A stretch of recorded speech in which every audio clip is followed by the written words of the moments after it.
Nanda Vata Vata ki City Veni Raturala and a radio Mbulando Vata, San Francisco. Me Kochi Kenda Vatabai.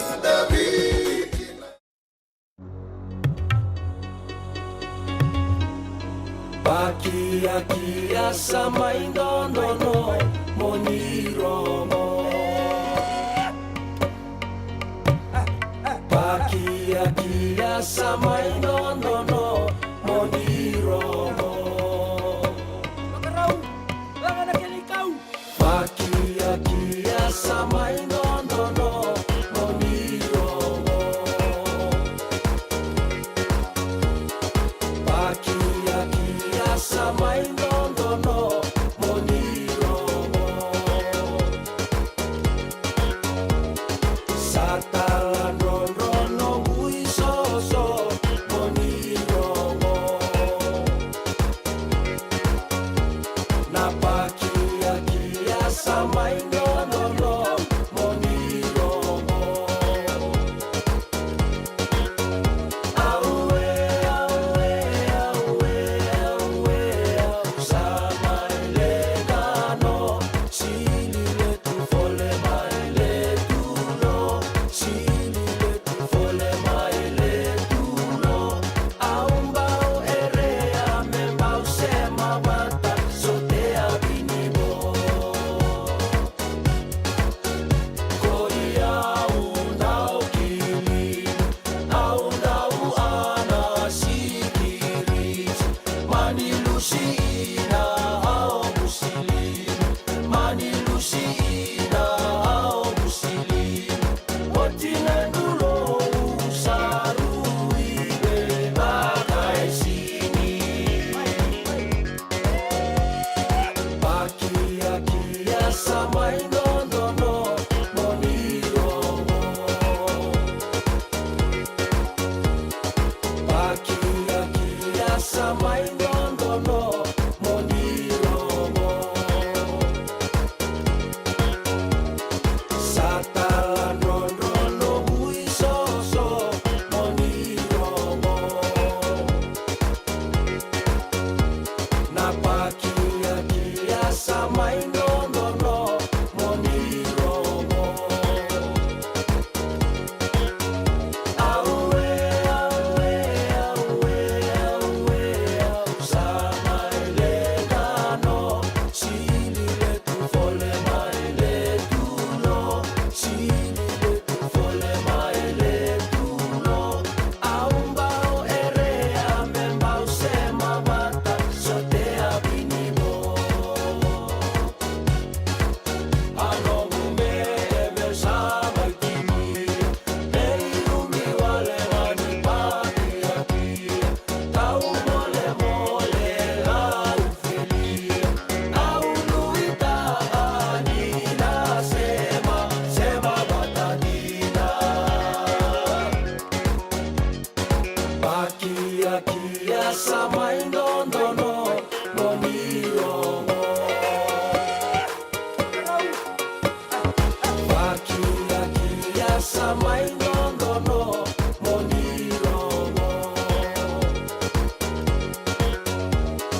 Satalan ron ron no bui so so moniromo. Na pakia kia samai no no no moniromo. Aue aue aue aue samai le dano sili le tu fole mai le tu no sili le tu fole mai le tu no aumbao erea me mau sema mata sotea vinimo ano me e meu samai tinia mei umi wale ngani pakia kia tau mole mole lau felia au nuita anina sema sema batandina Pinakabalebo anda sabi kinda bakiti ko en dua talena non de wasin nga unang go en non da bata ken bula radio bulan dua bata pinakabalebo San Francisco go me kauti kenda bata mai usato ko go usari da to ken sabo kan bula tiko mai sipaniolo lume sipaniolo lume ke Lorraine Ravoca o Lorraine pokoknya meni saranga mai ene matai ni sere apa kia me mai non dana lewe ni vini vo atu ni kapole mai le chulo na le vini vo we sa mai lenga no sili le tapole mai le chulo kerea me kai sema bata na sote na vini vo ni andra ni bulu binaka di bula binaka na kanto ni dua bata tiko mai na singale puenda indai nanga una mai viti sibi tokongo na tini kandua na vitu na miniti sibi talenga na tini kandua na vitu na miniti na non tanga una ngoe San Francisco na singa lebu enda inda nimbula benak singa buki lulu tiko mai viti singa tusiti ningo San Francisco and warongo tiko en beba maruta kina sereso bebe tomani baka langa utiko ni non tataka senda tiko beka bale nimbula senda tiko beka nan dua na yala bani tataka nan dua baka na pulau se ni beto so kitiko ngai ngau ni sala ni ngai nanung mantiko nan rakin tau maka verungurungo baka le suba kai na kimai ni rungurungo ya mundre bina toka na toka lau deba tau maka tunai tu baka ni raki e banua baka talenga kina e wasa be kemuni na ngonen dau kei nandau be soko yaki te vita tambakau bula binaka weka bula binaka ngor tu samba di tiko mai no story nei lalango na ramdat feed the road mai no story ratu wasabu kan bula tumanda mai na noa dua naturanga ni nai ruku orangane matai rabula pinaka bagale buna nom ni sa sema tiko mai sati ka buti ko nan tabi baga marutaki tabi baga bula taki naka na yanra bula maleka ni bula naka dola binana momo na bimbulo ina lendu ndela ni banua ina moira e moya wini kabua dola binana bindela ni abu para rongo ko to mena ro ni ko e kemani na kanda oni re tiko ina be buno so ni bengarabi ni takini tabi tamani tiko ani en singa lebo ndai en dona sermo ni votaikina na serengorto ala ngata na toni matakani na sese ya sanga iboga bo itiko me bokai bi na serenta rongo da tongo en bising sa boga bo itiko mai na non da bi serma kawai so be boga maru taiken da nan dela ninga una na doni tiko ngona moli mai en dua em batini wai moli bota mai wai o meloni ori o sa makata kaoti era tu na langa tiko en dona mate la en singale bunda indai moni boga maru taikin na kando sa tiko buna non da ngauna en non da bata en radio bulan dua bata San Francisco kauti kenda wata mai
Ya tola vina menanji si vani o lo lume.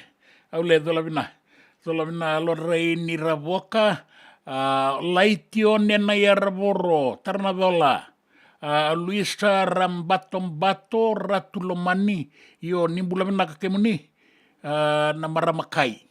Vina ka vole o laita di bula vina ka matagali rato sa ayan ravara o tongona wekanda rato warorongo saratiko mai serene mai Australia o di o laita o Veronica mana loloma tuiani io kemuni talengas ngem saloloma tuiani na wekamuni eke ni bula benaka na wekanda rawarongo tiko mai viti we bunoni zakazaka ke na be koro tiko mbakani bangalala te vita tambakau bula benaka weka o mai o irtungona ramdat Oroto na tiko be ramdat ngo. Sini ramdat na vale, ramdat na ngaun sala. Feeder road no sorry.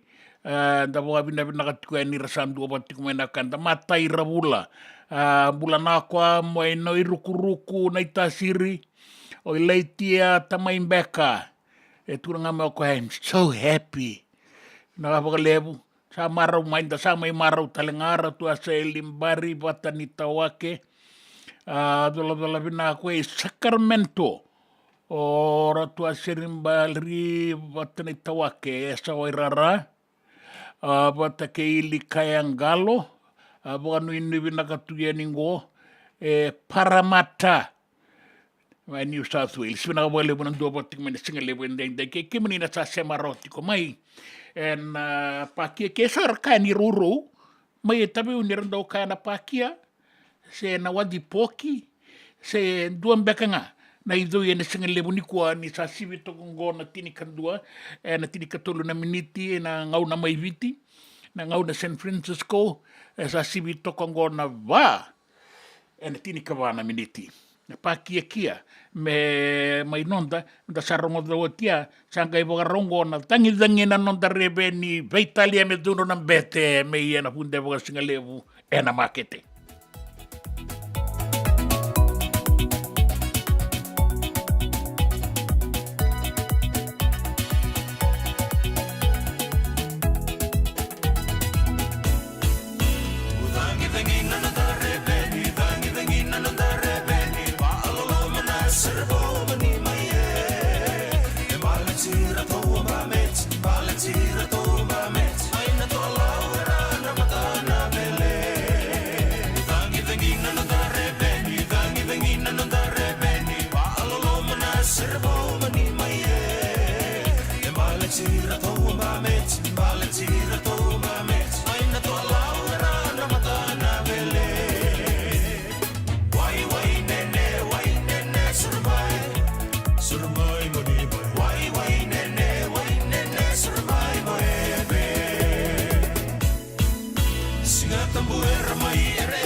Why, nene, surmai, surmai,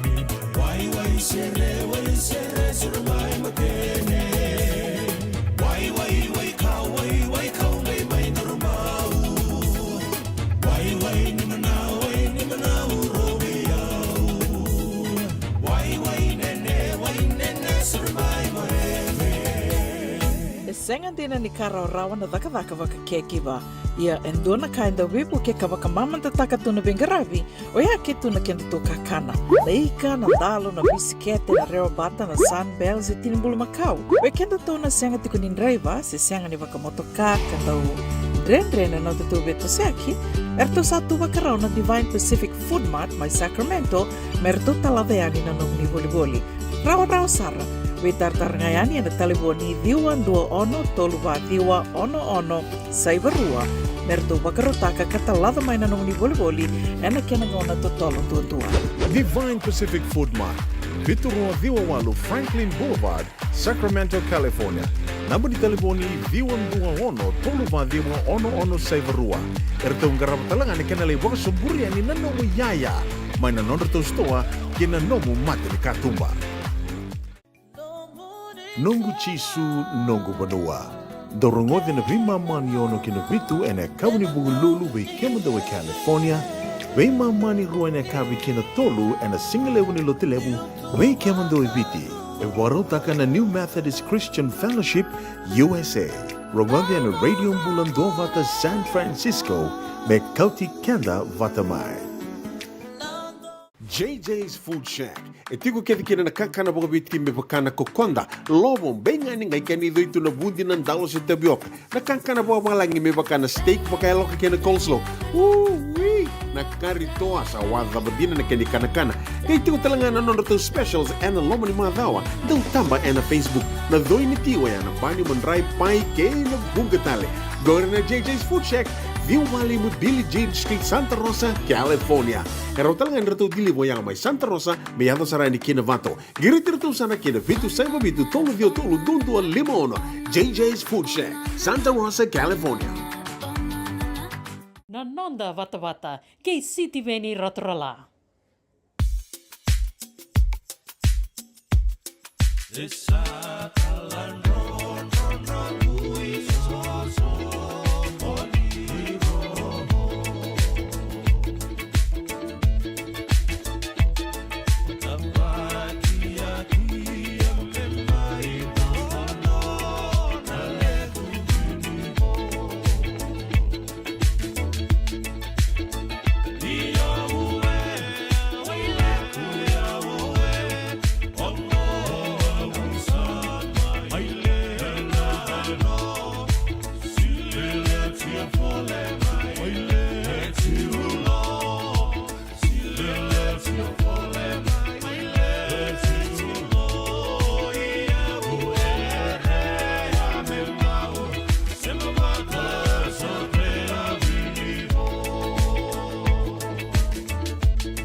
back in do nungu life insurance policy? Nakakira ni tutana katil kabitu ni akostita na 2022 o sangir takasarabiri ni tauna. Kami ngaya kina maga ngaya salah ko mana check. Sangat tali ni pera, sangat sarangan ni pera paling lain. In time sarangan mai. So ang kaliwara ka tala tunda wala. Kuwertongko. O saya lo bengo kamu binaksa. Iyo, o yasar nga na buna, e rau sara, sa tiko na pepa se senga, bula binaka se tobi mate, kambani duan nga kana soma mena claim na lom ni rosa nga bulu kavana ua keada na lenga, nisa e mbaki roa tina policy. Text mai kina wasa e walu van dua, tolu walu lima e na kena i tuku matai lalai, o ya na wasa e walu van dua, tolu walu lima. Doyan Robina ka naman raman na ita. Do samba di ba kusa-kusa iwe? Yandra na ita. Kita sili katalaw manday na Orange Lounge. Maleka.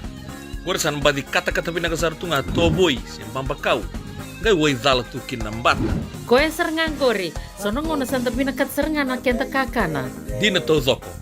Kaya kito sa nang berata ni baga singalebu, kito sa nang gali baga kabi ngaya ni kina. Na Orange Lounge, katalaw buka singalebu siya buka kabi, e baraw tayo ito buka manggo sanggay totokan na buno ni kana. May namenda to with unity, kanay buka singalebu siya buka kabi, may baka na buka sekera, na sui, ikatabu teke, roro buka lolo, kay na vida tale. Giraraw mo kila na menu ni singoya, na Orange Lounge, tolo-tolong dua, Orange Street, Santa Rosa. En dua tala na tamari ni Vingarabi ni Divine Group of Companies.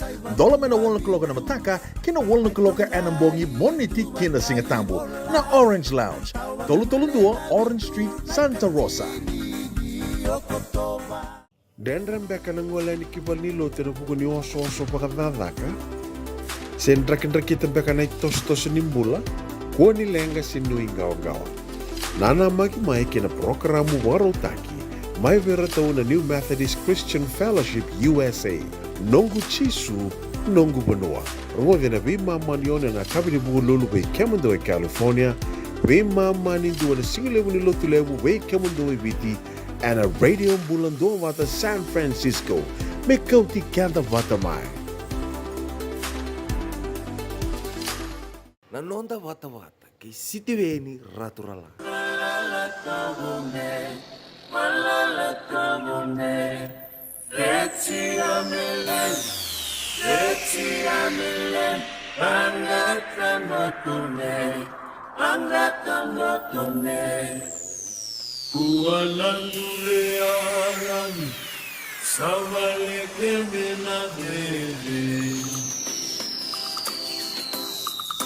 Songombula.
Arto na tambatagani andra, na tambatagani visa na border police, e na iroro ni wanga buka mai na maka e Nandi Airport, rato warongo tu mai kina kariba na novu, o waisa leo, dauni vudu, ke setaita, ndou mbula vinaka, vinaka boka lebu na sama tiku mai na ngauna ni zakazaka na sikin lebu ni kua, o Patrick Bura, tukuna tiku mai ni totoka, tuna mai Mbula City, Buangango, e sambo bono lebu toko mbua, e ndua tau toko saranga nasa, na iyo mbula vinaka Patrick, vinaka boka lebu na vina numi, o seru mata ki viwa, Arnayandra, o en mili na vangi lebu, mbula vinaka tau, o Rex for there, Pex for there, Nuyandra Maleka, o rotungo na home and living e suba pe imbasai ke na market lebu e suba, rato na numa me rambau wata iti kumandanga kina na pe matabu vale, rato lako mai kina na nonda toa ni vala na timile wa bitu ni biti rato nang gito ni mataka leila itu na kaloko na mataka leila rato sari kay rara ke na timi ni Uruguay endo na ka o irakeda na timira la ko ania e sengan indo na bian ruka ara sa poka robin na ka kedeani ya nang gito na singa ni mataka estuba and sota ni Olympic Games kabuga duritingo mai barani se na numita tinga kina tosa rai sunge bata ke kapetani Jerry Tuai ramba kana katolina na metali na daurobongo pina bo lebu na sematiko mai mai San Francisco Sacramento o ase limbari bata ni tawake kariba na no ya dola arriba dola alolo matumuniati ke sibaniolo lumelume masiaki nanraki nanji kata-kata raki kata-kata tunggo nandi ndau makatuna singa ke na ituba ke rungurungonan raki na korturanga isuba rato lolo matuani lolo mabikemuni iyo talenga bikemuni ke na ngone ni tasiri era boga tiko Amerika abina ka boga lebu na bina numi ngone ni soso famboe ni uyandra saka iyo binaka na yandra waisea bushanti bula binaka na sematiko yani mai Naui Island sabu binaka boga lebu na bina numi tiko mai Naui binaka boga lebu tebi tatabaka weka bula binaka ke tepola bula undra na maramani na sengai mai kandabu reriti ko sarambang nga na sengai na maramango bula binaka tau tapi sa matitiko ni radio bulan 2 bata San Francisco kauti kenda batamai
JJ's Food Shack. E tiku kevi kina na kakana boka biti me bakana kokonda. Lobon benga ni ngai kani doitu na bundi nan dalo se tabioka. Na kakana boka malangi me bakana steak baka eloka kena coleslaw. Wee! Na kari toa sa wadha badina na kani kana. Kaya tiku talangana non to specials and the lomani madawa. Dau tamba na Facebook. Na doi ni tiwa ya na bani manrai pai ke na bungatale. Go na JJ's Food Shack. Viu Valley mo Billy Jean Street, Santa Rosa, California. Pero talagang rito dili mo yang may Santa Rosa, may ato saray ni Kinavato. Girit-rito sana Kinavitu, Saiba Vitu, Tolo Vio Tolo, Dundo, Limon. JJ's Food Shack, Santa Rosa, California. Me volia back in doon ng life insurance policy? Nakakil na ito tayo katil kabitu ni Agostita na 2022. O sagir ta kasarabiri ni tauna. Kami ngaya kila mara ngaya salah ko mana check. Sengat tali ni pera, sengat sarangan ni pera palilai. In time sarangan mai. So ang kali warga tala tunda warga. Kubertungko. Au saya lo dengo kami binasa. Iyo, o yasar nga na buna, raw sara, sa tiko na pepa se senga, bulo binaka se tobi mate, kambani duan nga kana soma may na claim na lom ni rosa nga bulu kabana ua kayada na lenga, nisa ang baki rowo tina policy. Text mai kina wasa eva walu dua, tolo walu lima ena kena ituku matai lalai, o ya na wasa eva walu dua, tolo walu lima. Nungu chisu nungu banua. Dorongo na vima maniono kinavitu ene kawni bugululu be kemandawa California. Vima mani ruane kavi kina tolu ene singalewu ni lotilewu be kemandawa viti. E warotaka na New Methodist Christian Fellowship USA. Rongonde na Radio Mbulando vata San Francisco me kauti kenda vatamai. Nanonda vata ki City Veni Raturola.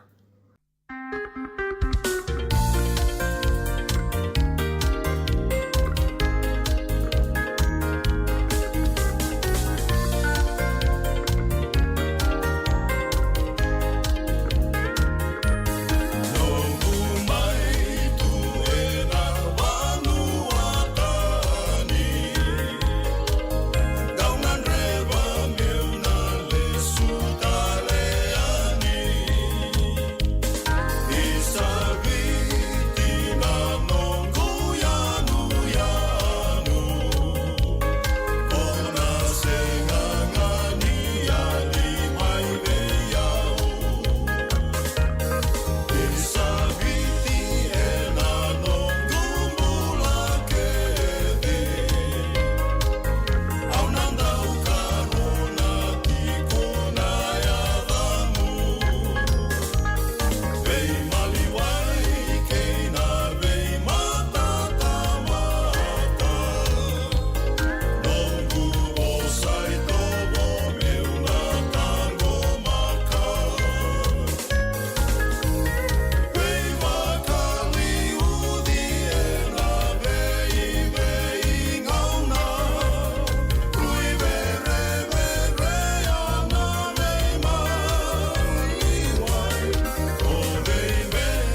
O lo ke tamani ke i ratou na matasere na kembani matai walu na kiwi besera na ide sana no mai tu e bonua tani.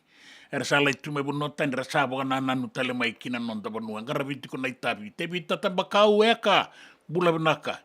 Na numi ko no munei o atuku na niti ko mena sengai. Senga ko iti ko San Francisco. Te pola mbulo unranra. Maramani na sengai e sala iti ko mai San Francisco.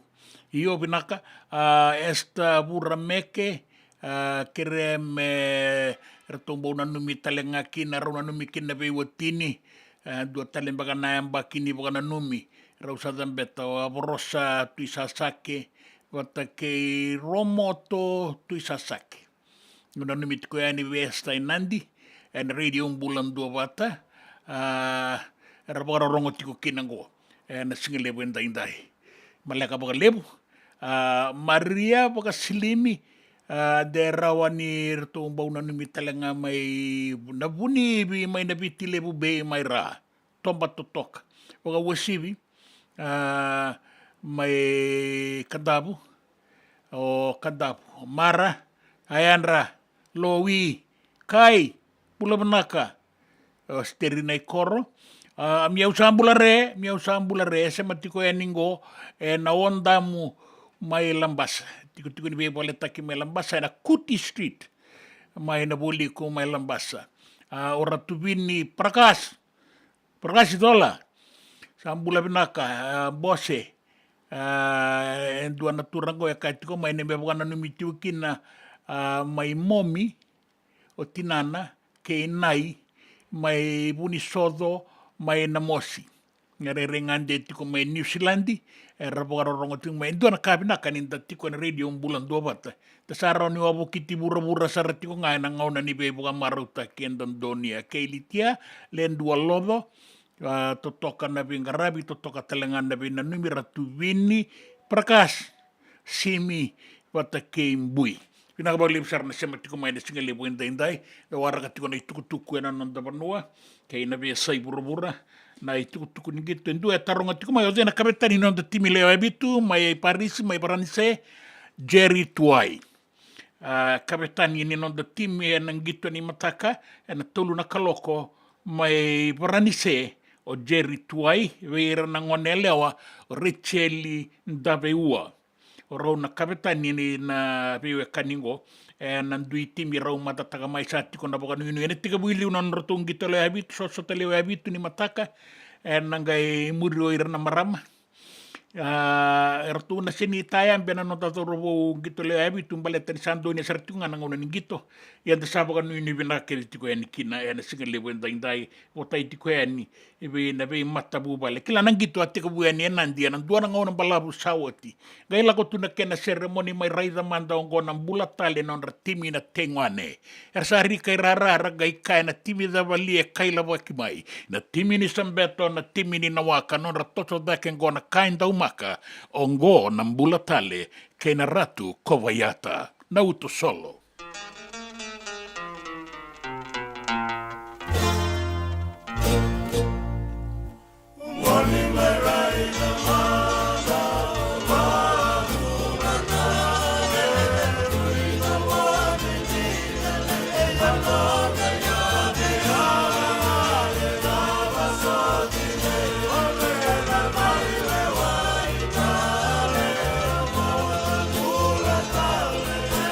Thank you.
Vinaka wakalevu na ndau sema tiko mai.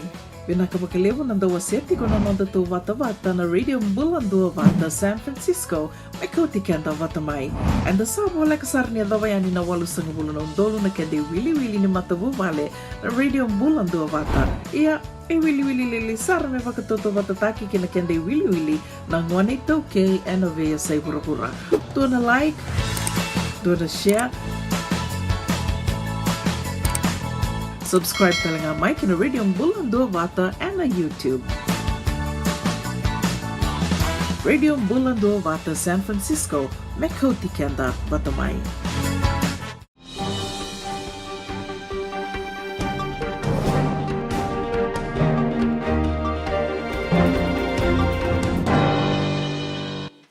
Sambula vena kana i tukutuku e na nonda vanua, a tini karua na kaloko e na ngau neviti, sa lima na kaloko ngo e San Francisco. Sa kune na obisa ni vale ni bebesu, ka besu me lau toka, me baleta na nona itavi e nandua na ilaolawa, e radagadaga tikongo na beimbiuiaki ni wainganga ni beibuga matenitaki. E ratunga i wasasataki koe na obisa, watakeira na kolini obisa, ngai laki kune mai e na singa lutu lebu na turanga ngoa e nandua na i tukutuku e ratu taura rao na obisa, sa ngai laki tombo mai kina.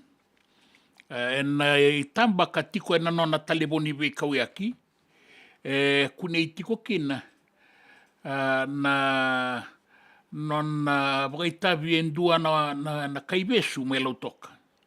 E sanga walangani obisa ni vale ni besu, koe dhaka wata keira na kaibesu.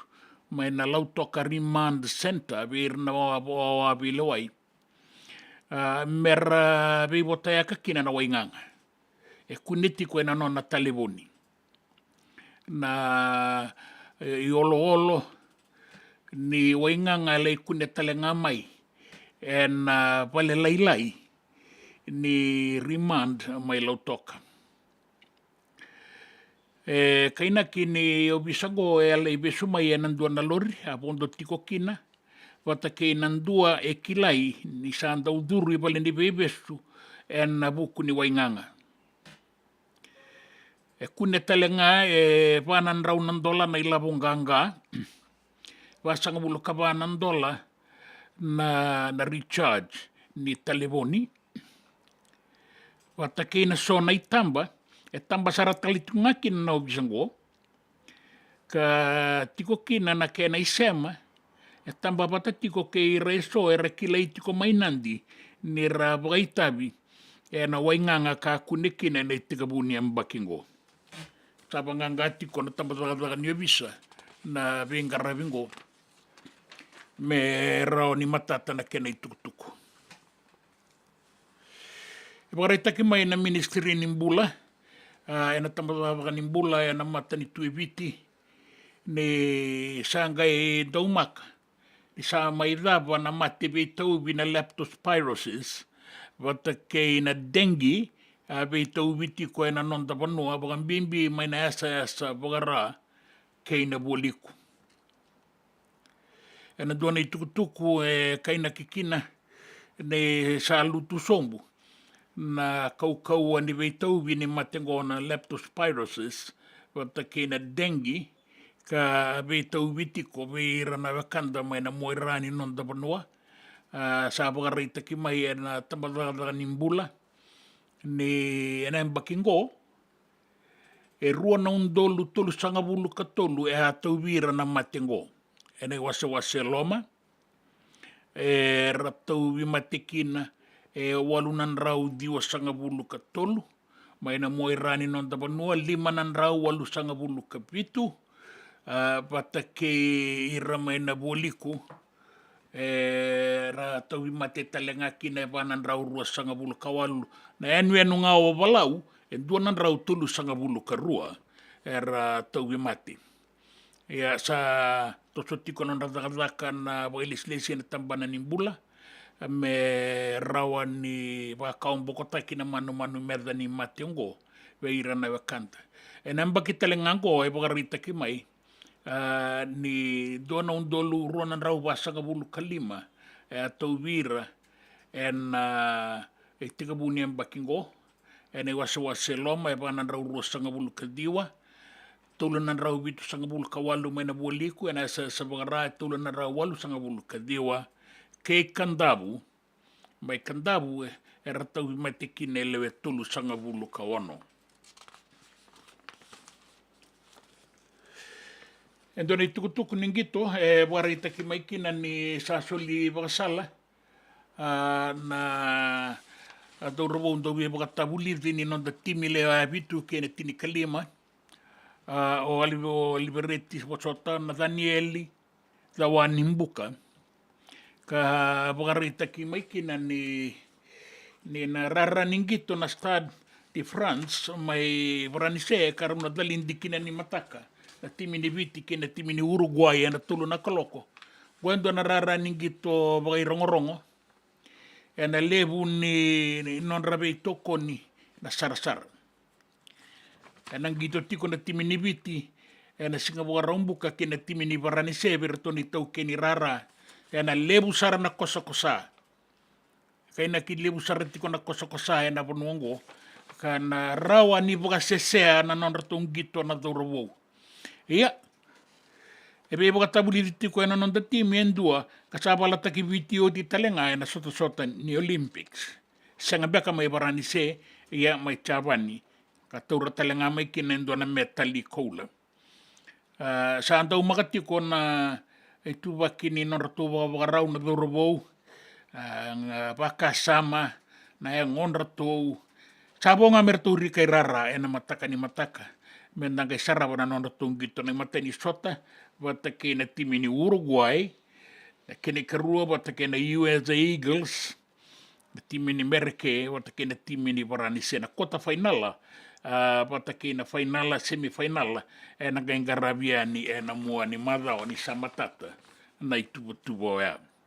E na biya sa iburabura, baka rita kimay, e na sasanga ni Kamala Harris, na ibuka-buka ni presidente kasasosomita ki Joe Biden en tikete ni dingi na bulan November may merke ni arawate 8.2 milyon na lomanga ni 2.5 kabana awa weira toko ni may ni rasarongaba ni sa lutu o Joe Biden na senga ni tu na dingi kay tukurong binakaya we Kamala Harris warita kana non toko ni na nona eleo ni songo-songo. Walu sanga bulukan 2 milyon ya, se toso da ke tiko ngango na kena wili-wili, we ira rabe toko ni ke ira sulien ina non ra ilabo, me rawan ni rawatakin na be dingin na maramango. Lebu na kena tuku-tuku en darongod, kaina kini tiko sarra na walu nan ra walu sanga bulu kawalu. O era na kenri wili lo walu nan ra walu sanga bulu kawalu na undolu era soliani kara sa bagara itakati ko na non rabi toko ni buana maramango me rau na bengati ke Donald J. Trump na mata mai na Republican and na dingi en pula o November ka tumai kini tukunin raki Wakarita ki mai nindau makatoka ng raki na ngaw-nango. Na tau ba ngaw ng beka na udwe na sona vanoa. Sika ni bagan deitaki. En rauni be isau toka na matanilangi en ang bongi. Ninda sa ngarabo tinaitabi kaya nataka na singa ni kuwa. Na buwa suba kena usori korbo raki-raki serua na mo sinaita siri kaya na dolo kaya tailebu. Lai wili kina na sanora. Kaina kini indua toka nga na iwarau ni raki. Kaya nga na dono mga tiko maya na noe baka talaga kina ni kuwa na toka lau kay maduata o baka unrobe na sana o lau lo may viti kay kandabu na sanga ni bisa uwalebu na mata ni tangi kay na baya tuyan anu wala katabi buno taleso raki mamad baya batan-batan ng bong ia na bia bora talaga me na wasa siu wakoto na sona ngauna fayaksya malele ko nga sporot ko ne atmotero tuam gora na tukutuku na nanda banua na bia sai bura na tukutuku ni gito kainan raki na nonda bata-bata kay City Beni Raturla.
Ia pina wale bura sema tiko mai sona wekanda na singale buendai e di sai toro totoka na bengarabi pina wale mai San Rafael, California. Pata ke ratu na wekanda ratu tiko eningo na Lebanizangi ke Nalabani. Pina wale ratu ungo na matai lao ni Naomi Whitman bula benak na radio Duawat Radio Duawat San Francisco kay na kinirongo-rongo binakatiko yan na wani liba-liba nda urong na wani liba-liba binakabole may Avondale Suburban Aotearoa ni silandi kere-kere meratong na numitalitungan na ilawalongo na Lebanizangi na pono na lavani binakabole o Met Kameli ertu warorongo toko mai ke setreki o te vita manatu o nada ke koli sematiko e ningoka e buo borbor malau ke buo sandina ana sene jarel kuata sere bula ertu warorongo tiko mai bua steri rai koro do bula binaka mai na onda mo mai lambasa biau sa bula re Miau sa ambulare, ke meni na kanta ni ndo tiko mai na singalebu ndai sa rongo i tuku o tio ya en singalebu ni kua sa o hitongo na tini karua na tini ka vana miniti na ngau na eviti na ngau na San Francisco 75 en na tini ka vana miniti.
Victoria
me volia back and do nungu life insurance policy? Laka kira ni tutana katil kabitu ni okostita na 2022 o sangir takasarabiri ni tauna. Kabi ngaya kila maga ngaya salah ko mana check. Sangat tali ni biara, sangat sarangan ni biara paling lain. In time sarangan mai. So ang kaliwara ka tala tunda wala. Kuwertongko. Au saya lo bengo kamu binasa. Iyo, o yasar ngana buna, rau sara, sa tiko na pepa se senga, bula binaka se tobi mate, kambani duan nga kana soma mena claim na lom ni rosa nga bulu kavana ua keada na lenga, nisa yambaki roa tina policy. Text mai kina wasa eva walu dua, tolu walu lima ena kena ituku matai lalai, o ya na wasa eva walu dua, tolu walu lima. Doyan Robina kana maraman na ita. Do samba di ba kusa iwe. Yandra na ita. Kita sili katalaw mande na Orange Lounge. Maleka. Warasan ba di kata-kata pinakasartunga toboy siyang pambakaw. Ngay way dala tukin ng bata. Koe serangan kori. Sonong una santa pinakat serangan na kenta kakana. Di na to zoko. Kaya kitusan ng berata ni baga singalebu, kitusan ng gali baga kabi ngaya ni kina. Na Orange Lounge, katalaw baga singalebu siya baga kabi, baraw tayo ito baga manggosang gay totokan na buno ni kana. May namenda to identity, kanay baga singalebu siya baga kabi, may baka na baga sakera, na sui, ikatabu teke, roro baga lolo, kay na vida tale. Giraraw mo kila na menu ni singoya, na Orange Lounge, tolo-tolong dua, Orange Street, Santa Rosa. And dua tala na tamang ni Grabe ni Divine Group of Companies. Dola man na wala kaloka na mataka, kina wala kaloka anambongi moniti kina singatambo na Orange Lounge. Tolo-tolong dua, Orange Street, Santa Rosa. Nungu chisu nungu banua. Dorongode na vima maniono kina vitu ene kawani bugululu we kemadawe California. We mamani ruane kavi kina tolu ene singalewu ni lotilebu we kemadawe viti. Ewarotaka na New Methodist Christian Fellowship, USA. Rongode na Radio Mbulando Vata San Francisco, me kauti kenda vatamai.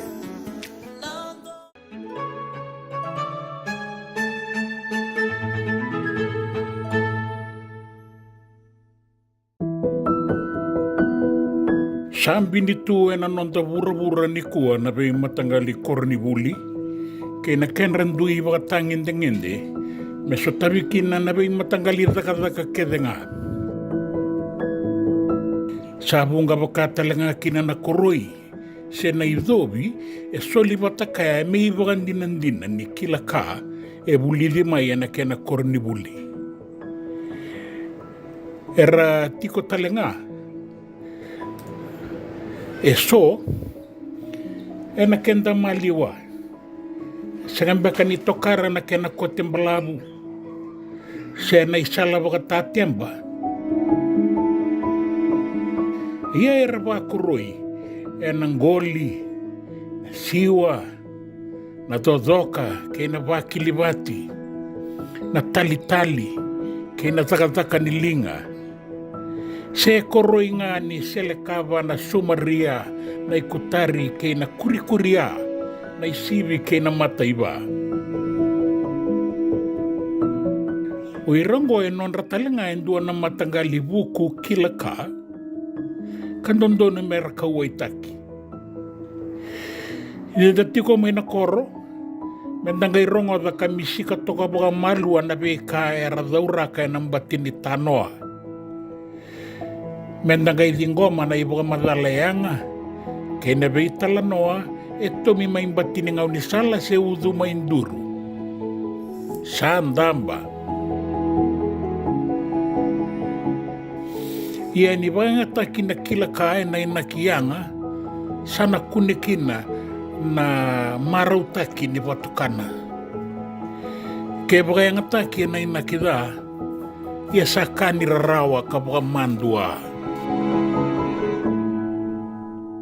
Endareda bututiko endai na rebu ni beika pipinaka endarawata menda tosoki na kiliu. Ia ongori na buli kay na kilaka.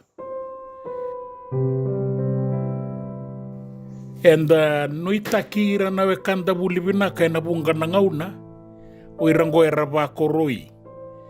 Merambau buke kenda toka ena zaka ni vei boka tora zaka taki.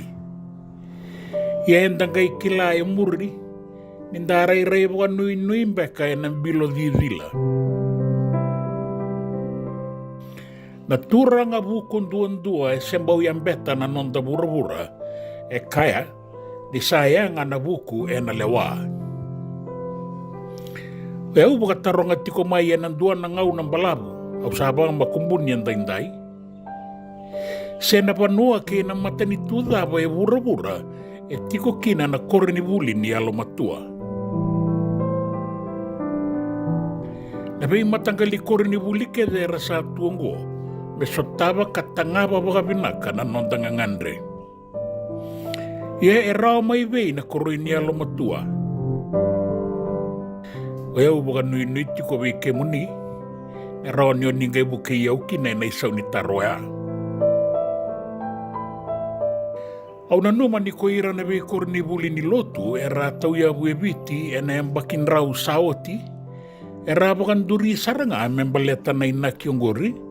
Me umani watakina na vuli kila ka kei na vuli alo matua me salabata na vuli di nimbula baka alo kei na leso ni taleso e baka rautaki e na tambana ni vuli ni matanitu me rau bei rau tiko na baka alo kei na baka yango me rau ni baka rautaki kina baka binaka indua na dhauro bo usengo ni alewa ni mbera ni dhurumaya ni na bura lebu e na mbula kina.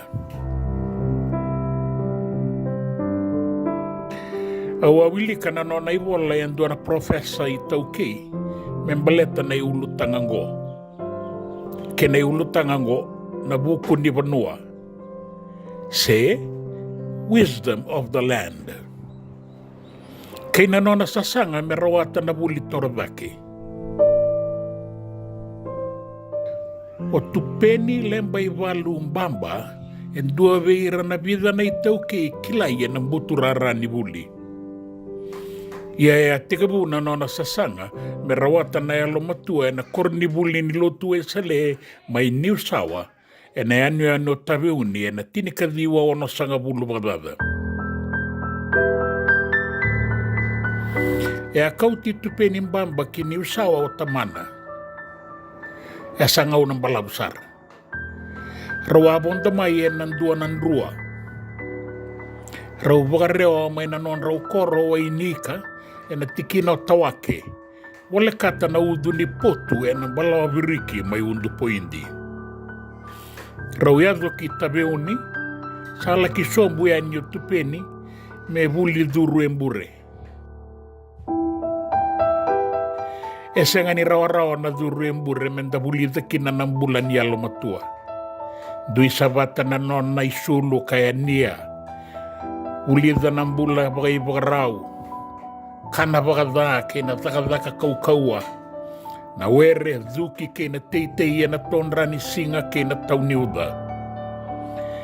Na taumbale kilotu na William Cross Memorial Church may somo-somo. Goe na bay singatambu. Kataumbale lisutali ki New Sawa. Na non randuing garabira nga. Era semberembe kaniado wana kalasiono. Era sengone lala isara. Au kila hapa kabinaka. Matanggali bulin rendre baka oya ni waduru talenga. Na duru embure may ratu kanda bulebu. Indalay na kai. Na tinikadiwa wana sanga bulu kandua. Ni sembera niado wana kalasiwalu. Na matanggali bulin bula baka ibaka rauwango. E nandau maka mendabuli da baka totolo sarakina na bororongo. E senga kina na baka unonda, senelo kaukaua. E rabuli beiduruma ki may New Sawa na ngone lewa kina dorobo undui kai. Dui bambauta. E rangailay sot-sot ngayani. E na koranibuli. Sa tiko nga na kaya buli di may koranibuli. Era buli da talengan ng gito. Itulo na koronibuli ertondo sota-sota ng gito ng ngaunoya. O Mbudha Levu Provincial School, kaya dana tiko iliu na Provincial School Northern, kay na Wairiki Catholic School, se o Holy Cross College and Indai. Kaya o tupeni, ni ratiko e nambure wakabiti mai niusawa, veli utakitiko i kornibuli ando na italatala babalangi. Kabe ibu ke tiko randi ni talatala, ke irananga sinibuli ni India ke na itaukei. Eran daw zaka buka mataka na ngonibuli mai na moniti meda ba na mataka ni buka rawai. Erabuli na be singa so mai na moniti kina singa buka rawumbuka.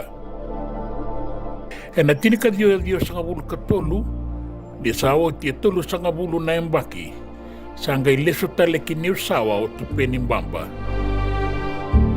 Sa reida na bisa uwa itamera sa ayado kina ibatangin dengan denibuli sa ayado wana fomono. Sa bisa usara na irai ni korinibuli ni satu kina nikua na be ibale bibinaka.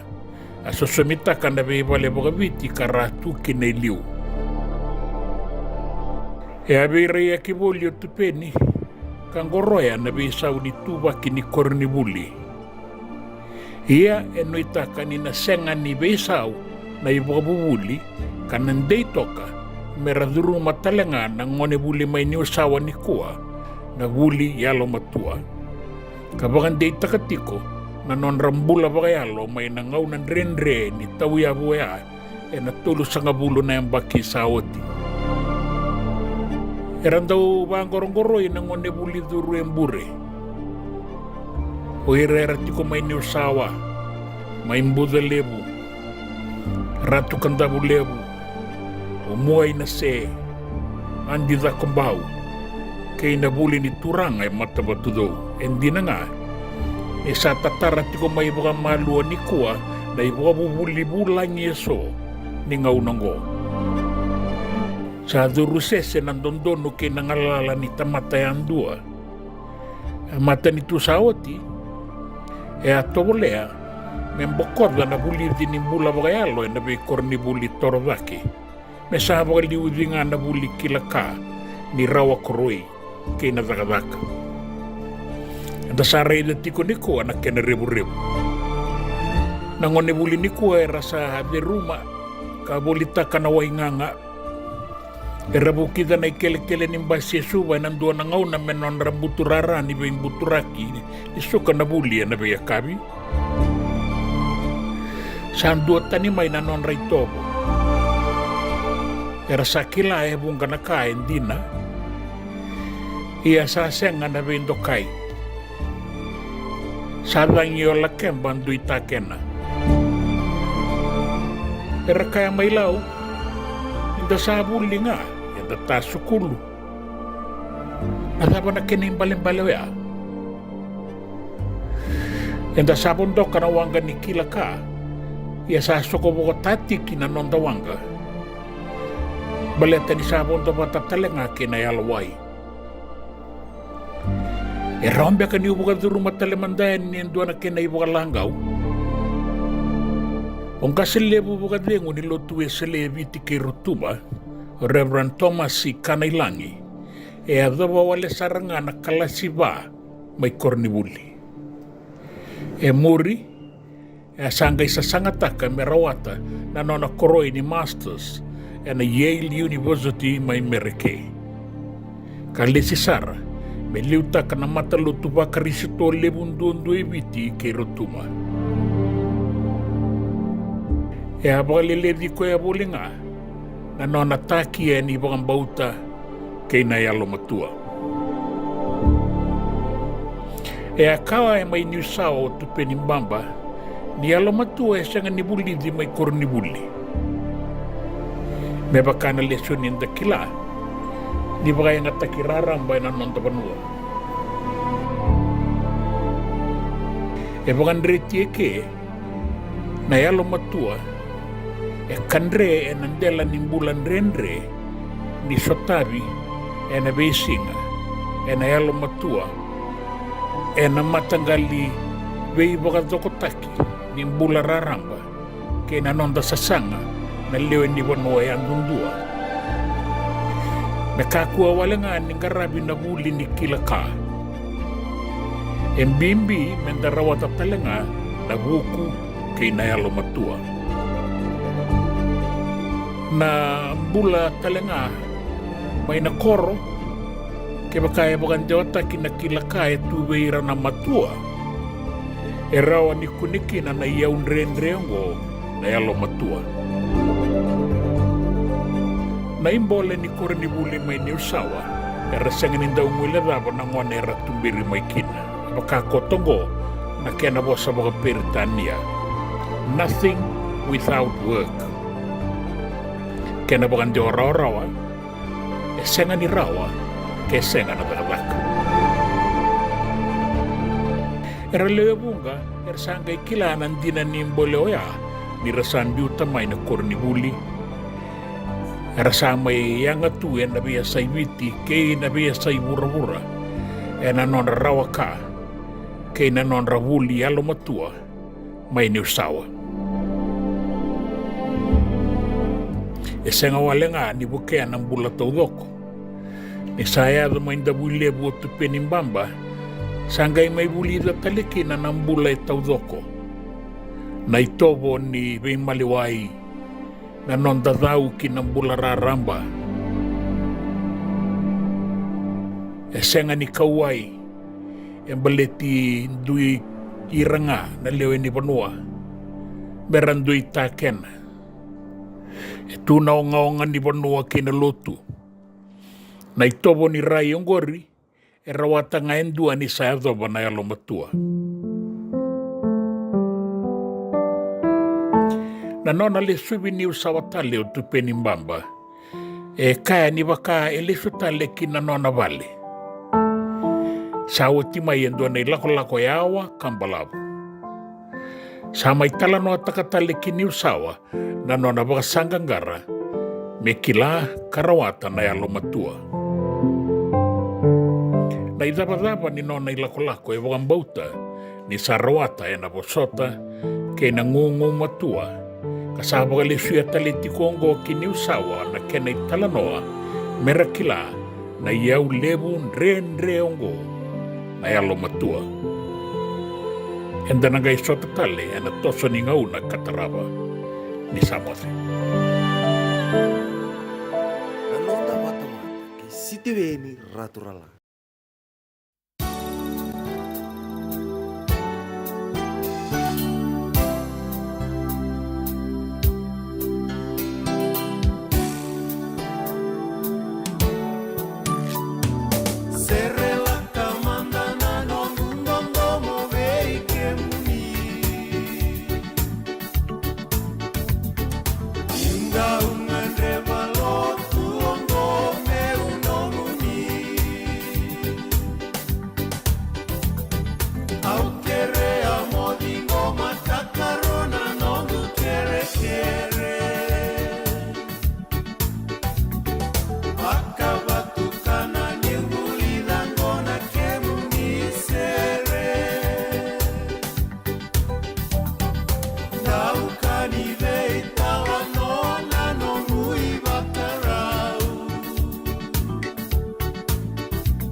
JJ's Food Shack.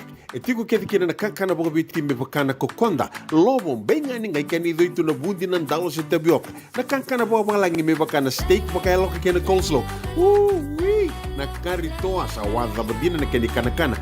Kaya tiku talangana non to specials and the lomani madawa. Dau tamba and Facebook. Na doi ni tiwa ya na bani manrai pai kaya na bunga tale. Go na JJ's Food Shack. Viu Valley mo Billy Jean Street, Santa Rosa, California. Karo talagang rato dili mo yang may Santa Rosa, may yato sarani kinavato. Giritirto sana kinavitu sa mabitu tolo dio tolo dundo al limono. JJ's Food Shack, Santa Rosa, California. Me volia back in doon ng life insurance policy? Nakakil nito tayo katil kabitu ni akostita na 2022 o sangir ta kasarabiri ni tauna. Kami nga ya, kinamaga siya nga ya, sala ko mana check. Sengat tali ni pera, sengat sarangan ni pera palilay. In time sarangan may. So, ang kaliwara ka talaga tundawara. Kuwertong ko. O, saya lo bengo, kami binaksa. Iyo, o yasar nga na buna, raw sara, sa tiko na pepa se senga. Bulo binaka se tobi mate. Kambani duan nga kana soma may na claim na lom ni rosa nga bulu kavana ua keada na lenga nisa ya mbaki rowo tina policy. Text mai kina vasa eva walu van dua tolu walu lima ena kena ituku matai lalai. Oya na vasa eva walu van dua tolu walu lima. Doyan Robina ka naman raman na ita. Do samba di ba kusa iwe? Yandra na ita. Kita sili katalaw mande na Orange Lounge. Maleka. Kuarsan ba di kata-kata pinakasar tu nga toboy siyang pambakaw. Ngay way dala tu kinambat. Koe serangan kori. Sono ngono santa pinakat serangan na kenta kakana. Di na to zoko. Kaya kitusan ng berata ni baga singalebu. Kitusan ng gali baga kabing ngaya ni kina. Na Orange Lounge, katalaw baga singalebu siya baga kabi, e baraw tayo ito baga manggosang gayon totokan na buno ni kana. May namenda to with ni ti, kanay baga singalebu siya baga kabi, may baka na baga sekera, na sui, ikatabuteke, roro baga lolo, kaya na vida tale. Giraraw mo kila na menu ni singoya. Na Orange Lounge, tolo-tolong dua, Orange Street, Santa Rosa. En dua tala na taman ni Vingarabi ni Divine Group of Companies. Dola man na wala kaloka na mataka, kina wala kaloka anambongi moniti kina singatambo na Orange Lounge. Tolo-tolong dua, Orange Street, Santa Rosa. Nanonda vata-vata, kay City Veni Rotorala.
Nangone mai na siti ni vitiri.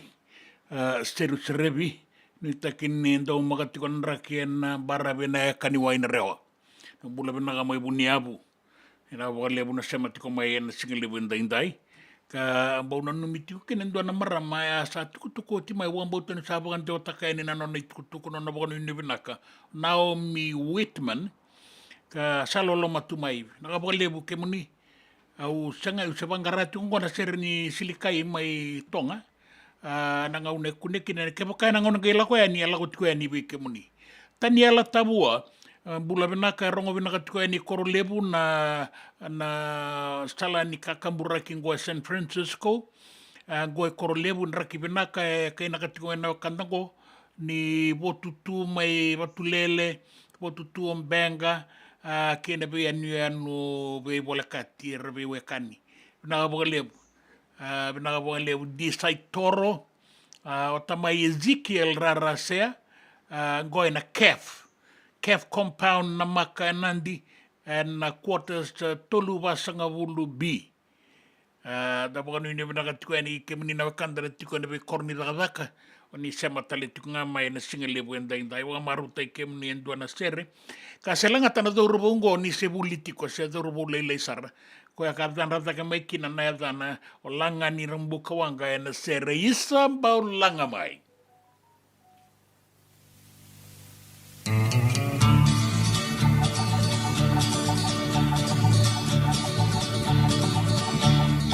isa ba langa mai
Senga dina ni karaurawa na dhaka waka kekiwa.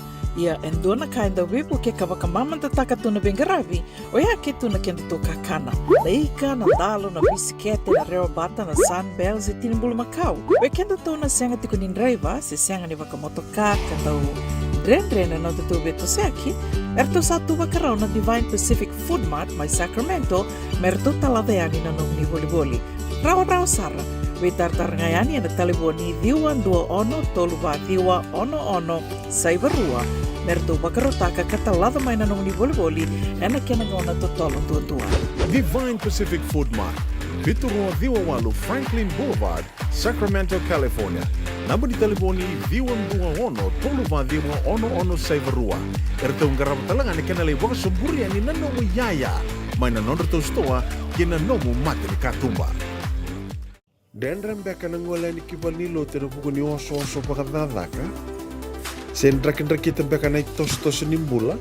Ko ni lenga sinu ingaw-gawa. Nana maki mai kena programu warotaki. Mai vera tau na New Methodist Christian Fellowship USA. Nongu chisu, nongu banua. Rongo vina bima manione na kabini buku lulu bei Kemando e California. Bima mani duwa na singilewu ni lotu lewu bei Kemando e viti. en a radio bulan do wata San Francisco. Me kauti kanta wata mai. JJ's Food Shack. E tiku kena na kakana boka bitki me pakana kokonda. Lobong benga ni ngai kani doitu na bundi nan dalo se tabioka. Na kakana boka malangi me pakana steak pakai loka kena coleslaw. Wee! Na kari toa sa wadha badina na kani kana. Kay tiku talangana non to specials and lomo ni madawa. Dau tamba na Facebook. Na doi ni tiwa ya na bani mandrai pai ke na bungatale. Go na JJ's Food Shack. Viu Valley mo Billy Jean Street, Santa Rosa, California. Pero talagang rito dili mo yang may Santa Rosa, may ato sa rani kinavato. Giritirito sana kinavitu sa mabitu tolo dio tolo dundu al limono. JJ's Food Shack, Santa Rosa, California. Nanonda wata-wata kay City Veni Raturala. Ei tau api-api ala ananganawai. Ano mundo ai teke ai lange ai valu sama lusinga. Eto vialangata e tua na serenina. Sereni veirange e to atamba amairambe. E to api-api ala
Ano mundo vai ter que ai dangue ai vadu sama lusinga.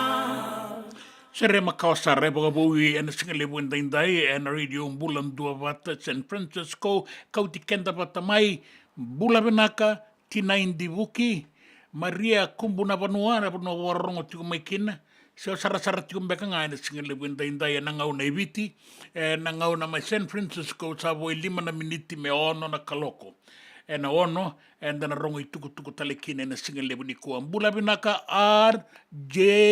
Ramesh by Sacramento, California. Saya si wate, and the lift telemekina non the banua na tua housing mai lambasa. Pinakabalip saya si na barong to mai watakira to na sematiko mai na calf compound and na maka nandi na quarters tulunan raw basanga bulu B. Tamay Ezekiel rarase ang bula binaka.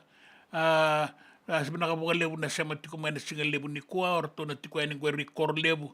Tu ba madala takatiko may na barabi na adeba ni nonrato banua ka radiri to kakina so na en nung goro wili kinom benga bataki en nudwa sin madala na laure ba kami kiro batulele o e botutu batulele pinakabalebu sa matiko may nisigalebu inday rogo tuku en nadu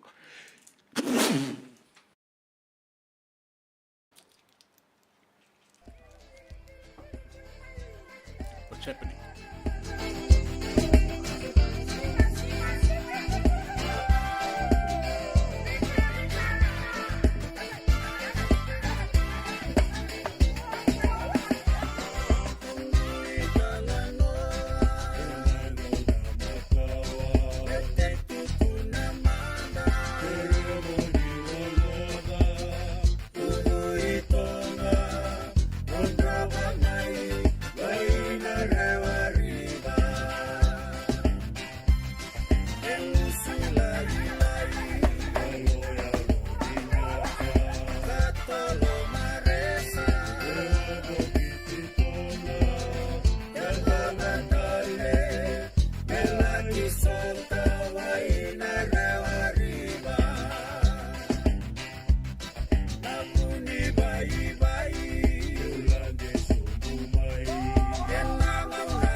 bula binaka. Na tukutuku na non tapanua, sanga ikunen na obisa ni vale ni bebesu ka bangaraiti ko artu sa bangarita ka may natambana ni bebong dondonutaki na Fiji Correction Service ni sanga ikilay na obisa ni vale ni bebesu ka bagaita vitality ko nga na bulitaki kay na bebotaya kinuwainga nga ni bebong matinitaki manasa sa bagara. Ra bebu kekinan na tambadagadanga ni obisa kay na koli ni obisa and singa lutulebu na madho sawati sangai kunekina mana taurindo ni tukutuku apa kau tibuni ngani veira na obisa membaleta na turangago sanga leki kune na nona talevoni na itukutuku taudhoko ni kena botai na wainganga ni veibo matinitaki elai vei botai akatalendo na kaibesu etiko ilo mani vale ni veibesu mai lautoka ka bagai ngataka na talevoni nei koe na obisa me rau ngarabakina na daga butong-butongo pei pono me kaukina o ira merla ki po sombura kay na kimai ni tiko talenga na nona vale na ya ka ndau olokina na wai ni be bonga metenita ki member ninga I kau ve re rabulia sera bagai ngataka ya ke dengo e kunne na valdibo na valilai tukuna endua na obisa ni tombo na obisa ni vali bebe su ya bondo tiko e nandua na lori karo bondo bata tiko ke nandua e kila e ninda udurusu ka e vale ni bebe su na takataka ni wainganga bagarita ki mai ni tombo bata kaya na panan rau nandola na ilabonganga basanga bulu ka panan dola na isau ni telefoni na recharge and a digicel na voucher. Na nona talevoni nga ngai besuki ko etali tuki na naibukan dinendina taudoko ni nona bagaitabi na zakazaka ni beibukan mateni taki ke na wainganga era beibotaya kamay na di itikabuni ang bakingo bagarita ki mai ni sa dengu tumanta bagawawa na zakazak merda banyo tibuka binaka na beibang ngai ang baliti ko na mate na leptospirosis ka beto bitiko kay na dengue na non tabanua e bagarita ki mai ni sangay malumu sangay dapa na bengarapi na buku ni materere pakingo na leptospirosis and non tabanua pangambimbi na kena takabatamay na matengo bata kena dengue bagarita ki mai ni atakame na sa bagara angole sarai kandabu ka bawiado sare ni kio balau bagarita ki mai na tambana nimbula ni sa malumu sombuti ko ni na matengo ke na non rabu-rabu na kenta maliwa na bebonu da buti ningo ka sa toro sumusara na wili-wili ni matibitau bina dengue fever baleta niya tikabu na bakingo na rua na undolu tolu sanga bulu katolu atau wira na matengo na wase loma walunan rau dio sanga bulu kawalu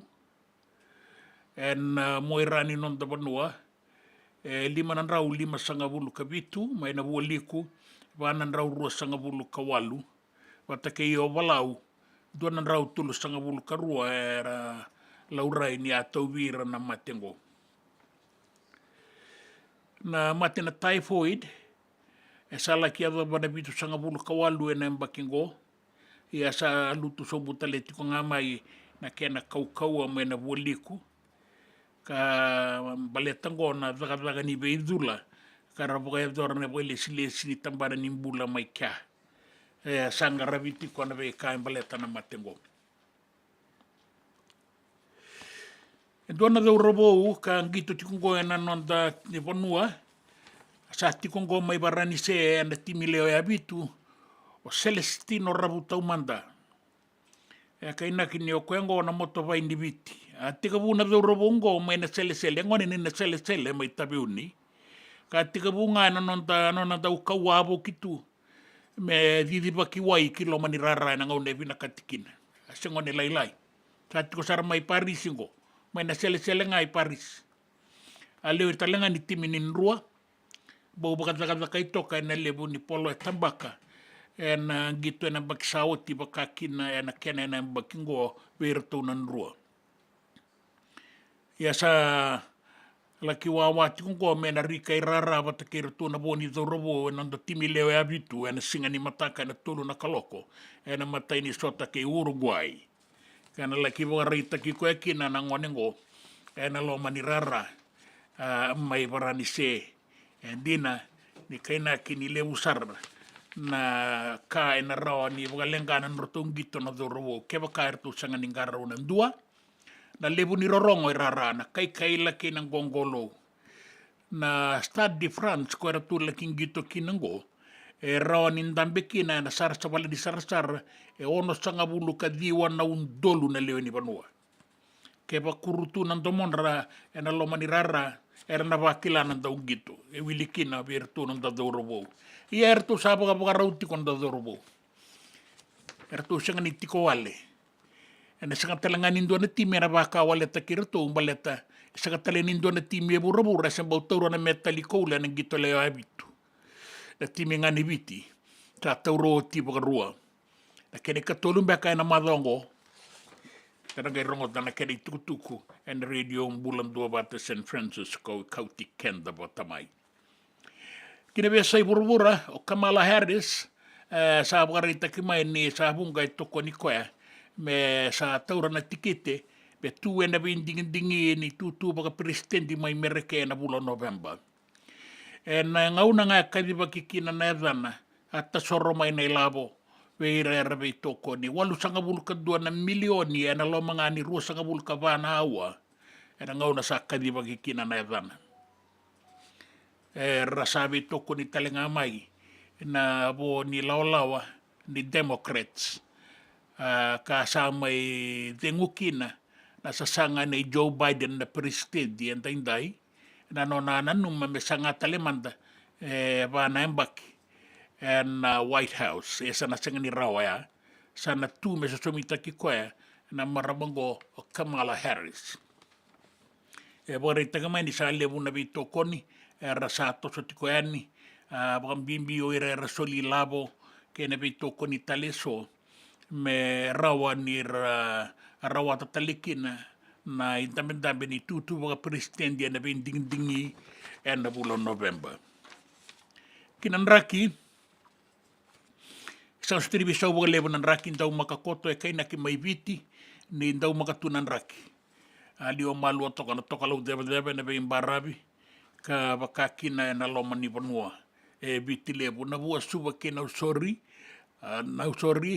korbo raki-raki serua na mosi na itasiri na sana do kaun robe ke maduata na sana talenga o maduata na dei koto na kene tuba kinan raki lau lo mai viti na bakaki na ke kandabu na liwa malua koto nga na tokalo deba na singen dai na gai bisa umbeka na matani langi na kabi bebo no taleso daw makanan raki mamada batan ng bongi sew na wasa-wasa foyex siya balilay ko nga porat ko ane at motero tuam wala na itukutuko na nanda wala na itukutuko nin raki na itukutuko nin gito kaya na itukutuko may bunuatani Nanonda bata-bata ki Siti Veni Raturola.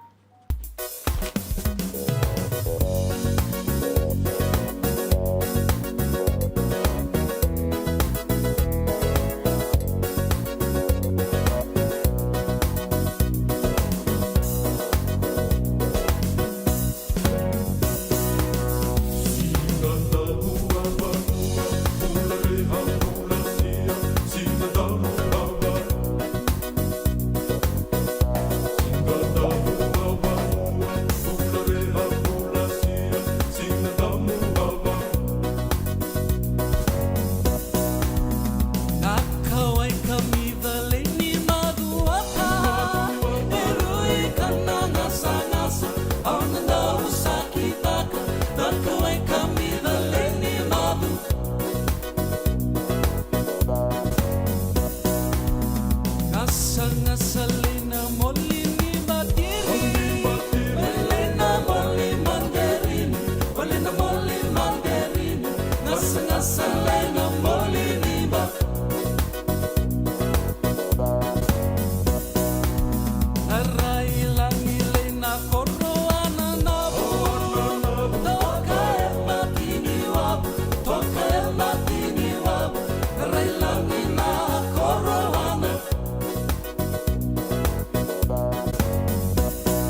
Anu, Romoleko Maduata, Meu Sotini Umaidamu.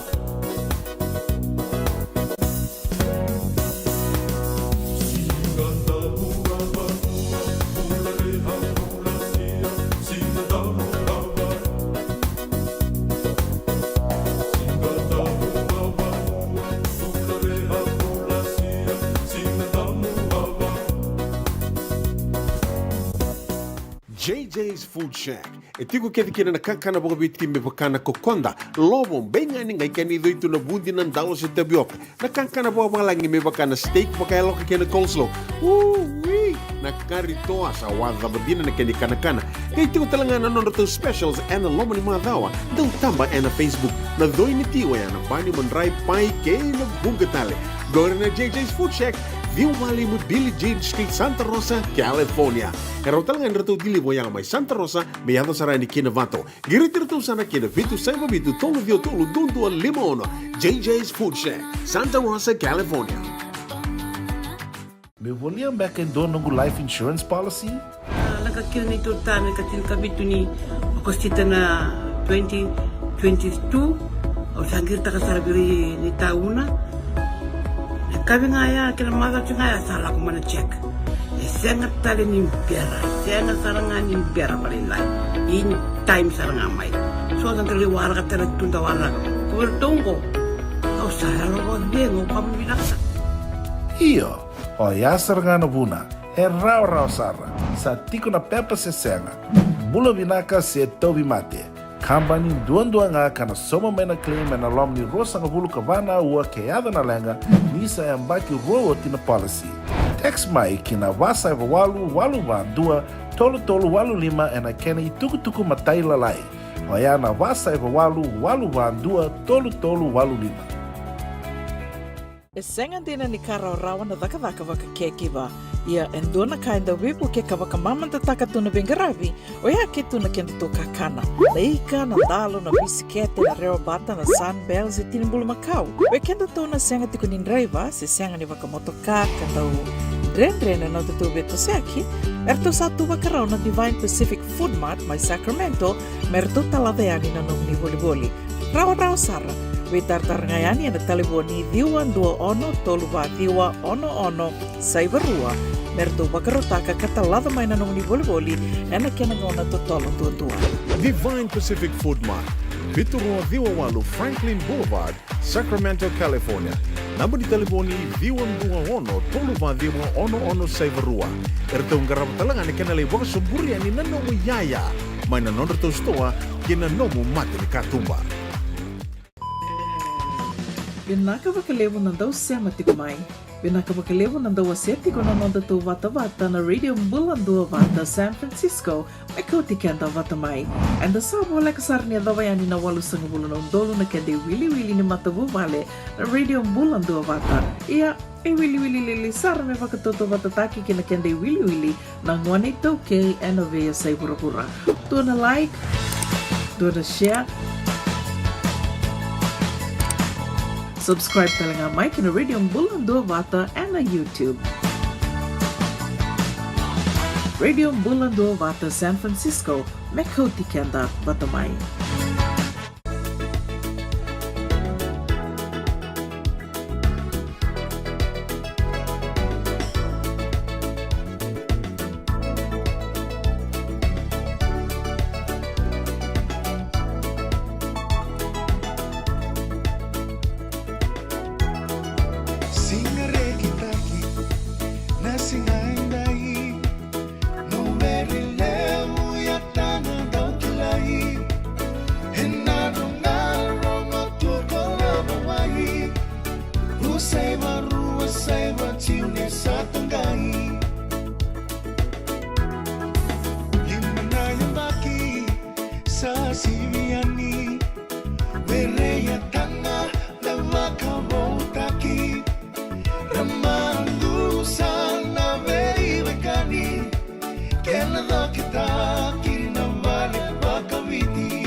kandamu le mutobanua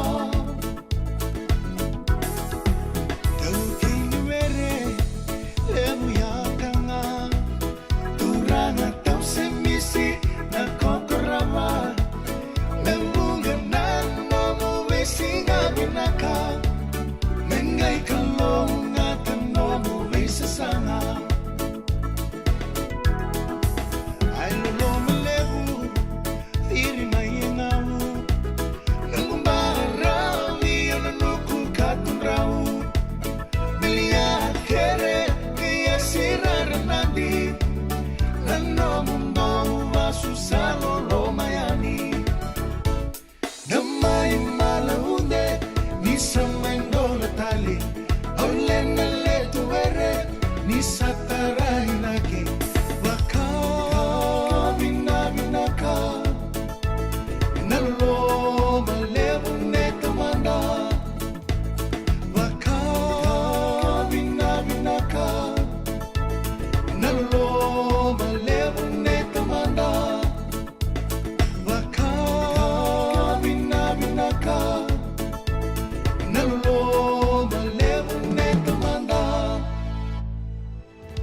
Ongo na rongo may bala ni Songo and a radio bulando vata San Francisco.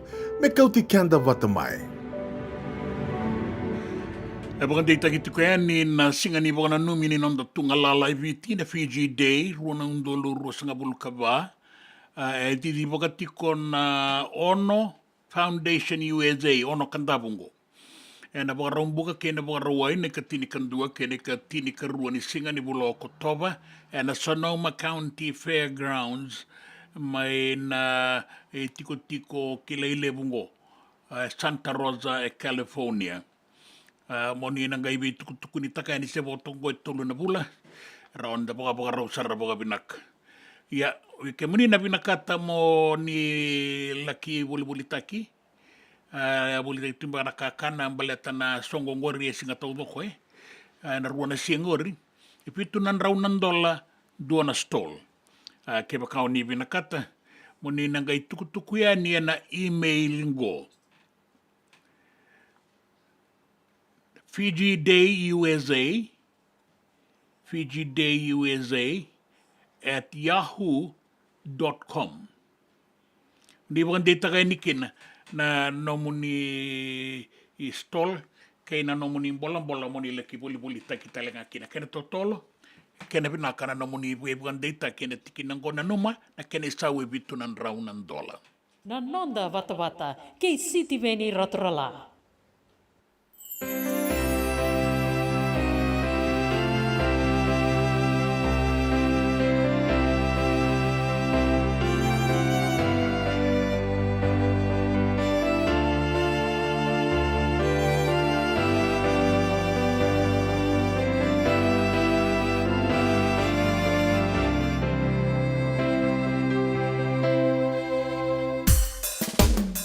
Somebody who's mine,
rawa na daka waka kekiwa.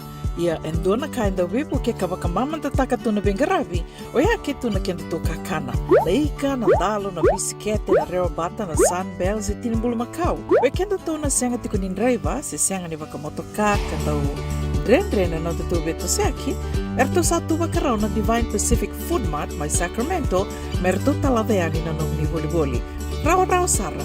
We tartarangayani na taliboni diwa dua ono toluwa diwa ono saibarua merto bakarotaka katalada mai na nong ni voli ena kena ngona totolo tua.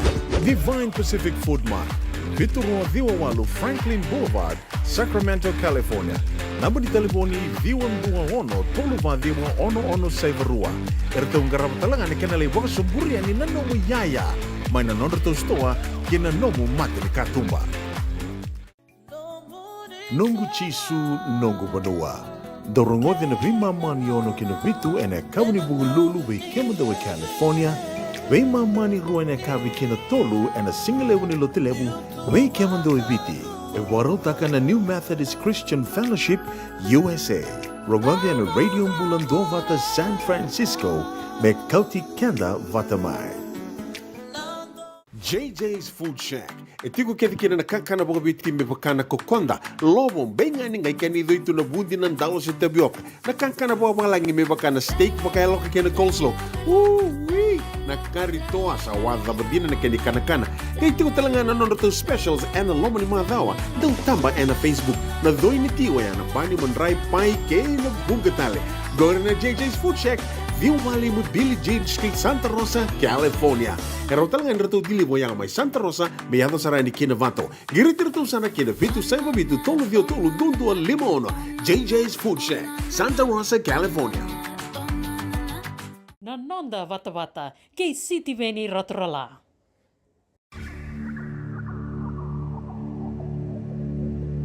Sigi ni gonda ki devura kinna. Gidebu kia bura ngadoso. Gidebura ki bura rasila. Alilia, Alilia, Alilia, Alilia,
Mugabo,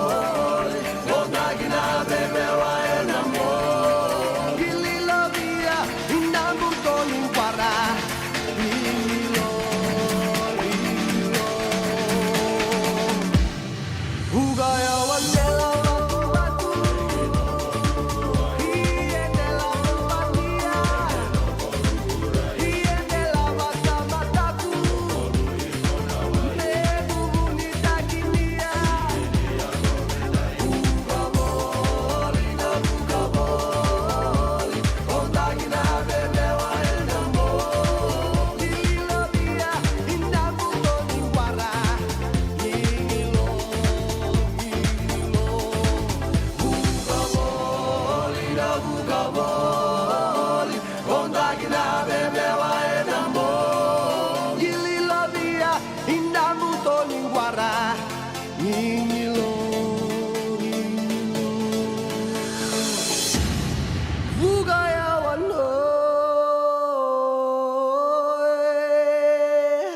Te lilovia en dela ninguara na rosi loa tumbo bo yu maruta ki telengana singalevo indai na ngauda San Francisco sa boto ke rosa buka tolle miniti me vitu so sa hazo mai vale so sa la teleni me le zakazaka ravi so yanra nambong da nui tagati ko nanonra sematiko mai en be bonu eso dan ngai be wasi tagati ko so nei tuku enda be botai tiko kina o taniela tabu abina volebu na volebu tukuna tiko mo ko kito tiko nandela na korlebu e robi rato tiko I roba tiko na korlebu hotel da Paradise tukuna tiko mai be o ni kila bina tiko na udiwa I o kila bina tiko na udiwa ingore aseni kawa karto toka kina na turanga kena maramani maro mai na tu sawa aba bina kabina volebu tani yala o Luis Rambatombato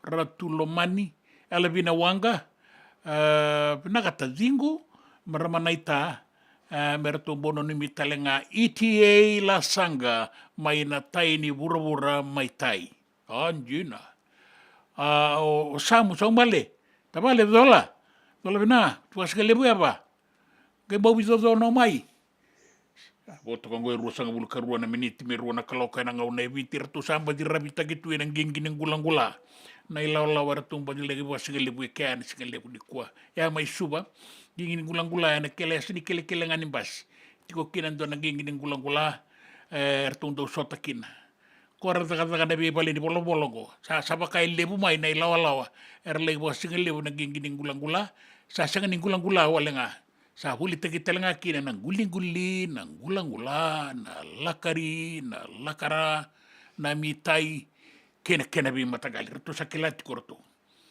Kemudian mamunito sa nikin lere dirtu matanga memadala na tabarto wasingali bitu kina ena be singango ena ngauda ni zakazaka mai na moniti kina boga rombuka.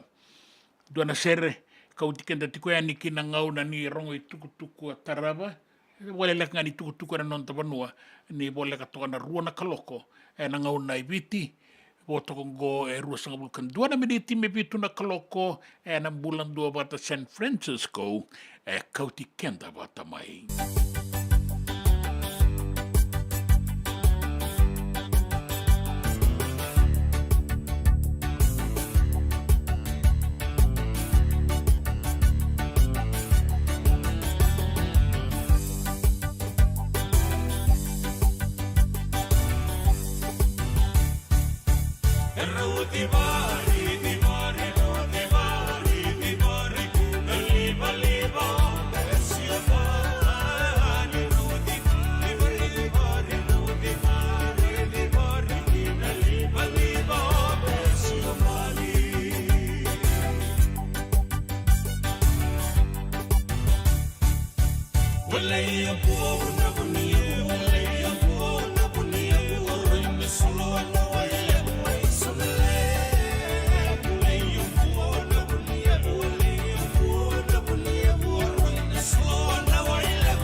Wakalele kani tukutuku ena nonda banua sa kune na obisa ni wali vivesu ka wangaraitiko ena buku ni volitaki ke ena bebo taya kini wainganga ni bebo ngameteni taki mana sa wara. E waraitaki mai ena tambana ni bebo ndondonu taki ni na nonda no obisa ni wali ni vivesu ngo kune bata ke na nona taliboni. Yana taliboni tiko kede kina na itukutuku ke na itamba ni nona dhaka na ka kede boya doratiko. Kune na itamba bata ke na taliboni ni boya ngatakatiko endua durutu i bole ni bebesu. En lautoka remand center.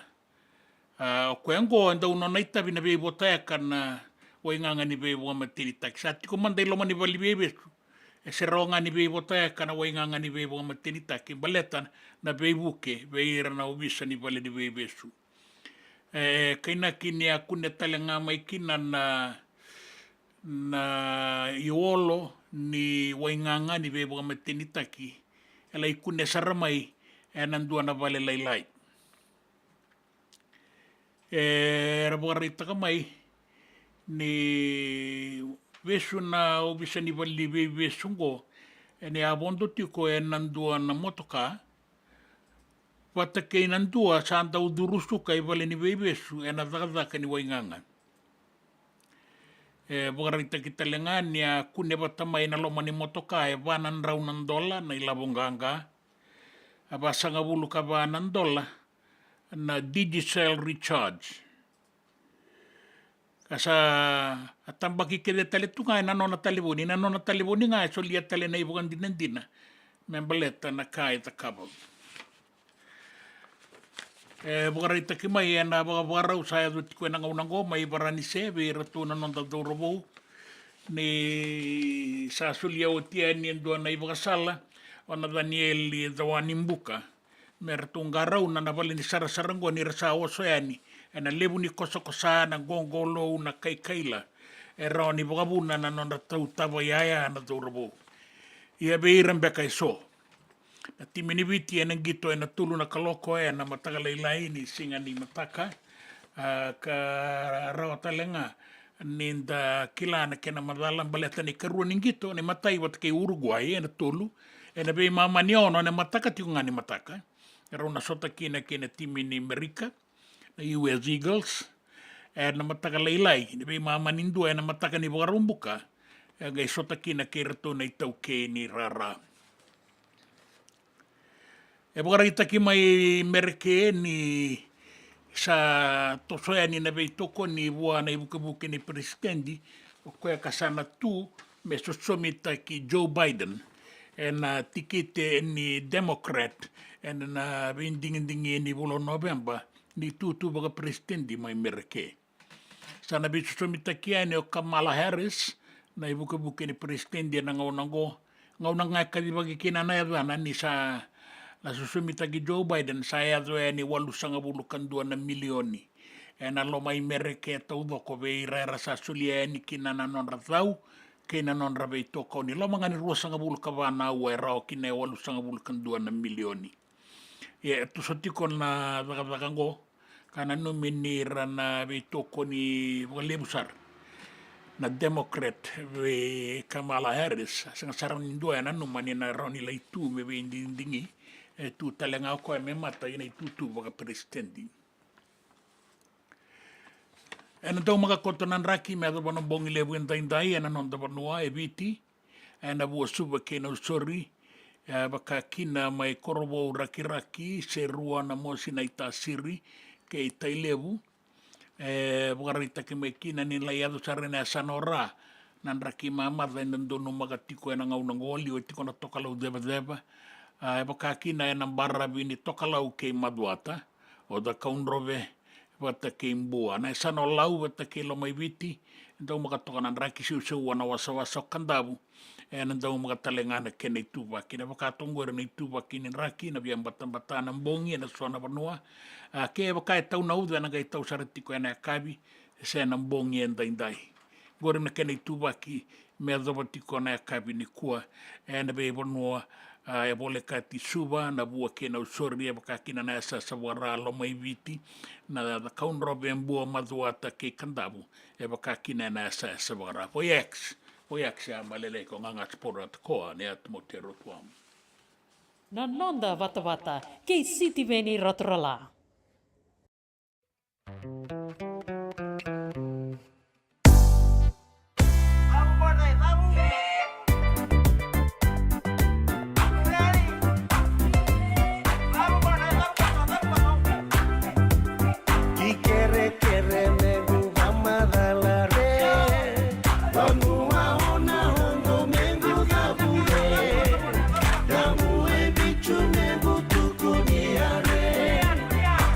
Isa que tiene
Atina wakine muru eleke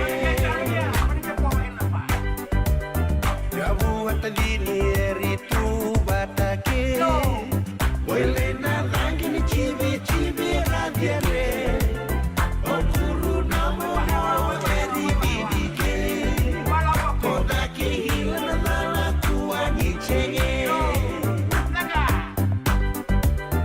Ebu wana niu mengu homure Mawana niya tangam laitu nabire Wele na mudire uwe kamidane Naulua me puta me malumu harane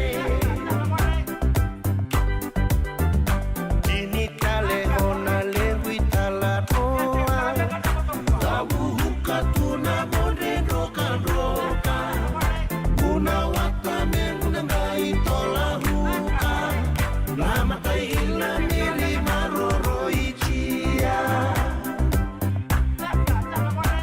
Una wata me una ngai tola huka Lama kai ila mili maroro ichia Una wata me una ngai tola huka Lama kai ila mili maroro ichia Una wata me una ngai tola huka Lama kai ila mili maroro ichia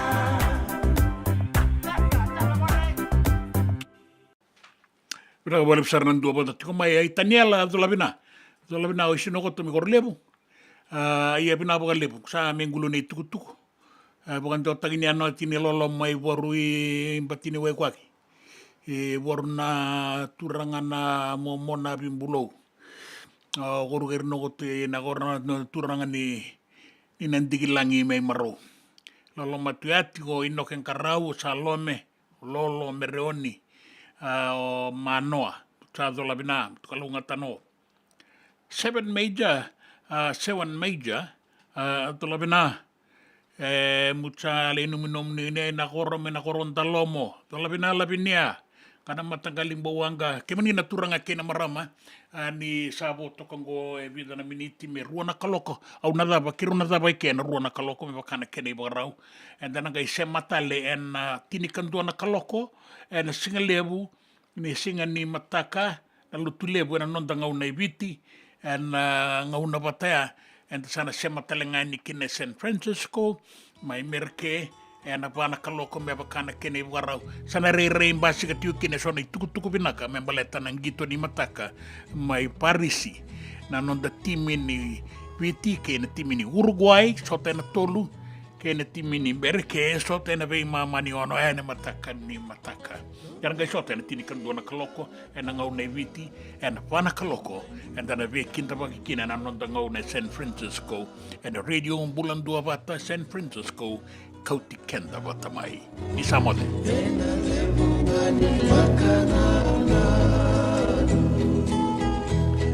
Senga nikila senga nadaba mea dona sota tale kona nelo magu kona numino venga gani masu aukania tuna waini matamu ebe singa kebe nikoyali Matena bakale munaya no Beura idi kota lenda lopani Ena daka bakadama Itawasi kendaruna wasawasa Nae bola kena masu Bebakane ninondaruya daya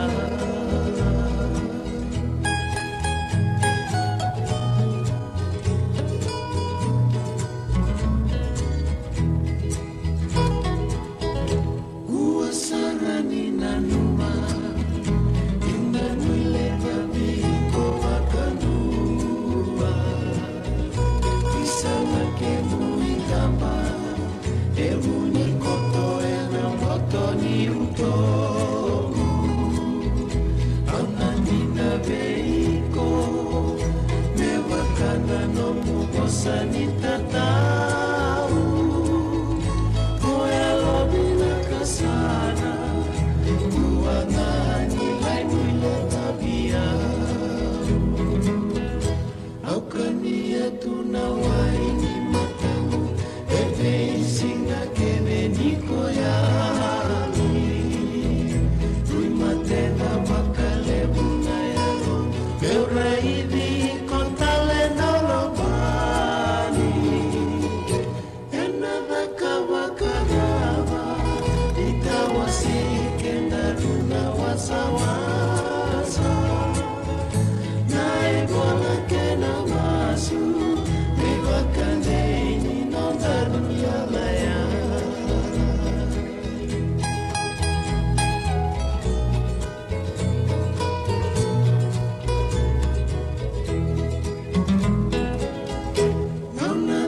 Sarameka Satayalo Nagay kunetale Lungu baka nui Monale sumula tale mai kibale Au namasula katiko Kibuana tamanda mai dake E adona sotamula Itawasei kenaruo mate Au kania tunawai matamu Bebe singa kene niko yali Rimate da wakale munayalo Beura hivi kontale ndolo bani Enada kawakalava Itawasei kenaruo Samasa Nae bola kena masu Beba kadeni nondaru yalaya Nae bola kena masu Beba kadeni nondaru yalaya